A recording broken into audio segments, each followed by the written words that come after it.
ko lamang na makatulong sa inyo. Kaya ako'y nagbibideo, no? At ako'y nagbibigay sa inyo ng mga impormasyon kagaya sa mga molder natin, sa mga paggawa ng ating mga concrete products kagaya ng dragon fruit post at saka pins concrete post natin. Kaya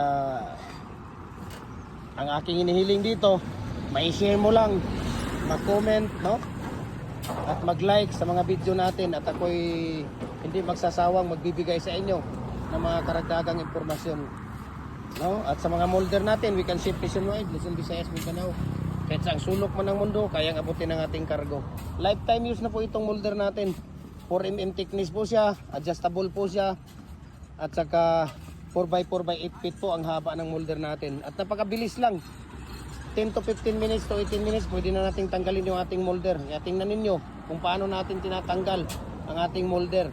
Napakabilis lang, at paano din natin ilagay yung mating sa loob ng ating molder. Tingnan ninyo. Dahil 6 feet lang yung ginagawa natin, tinatanggal natin yung ano natin, pangambal, tawag ito.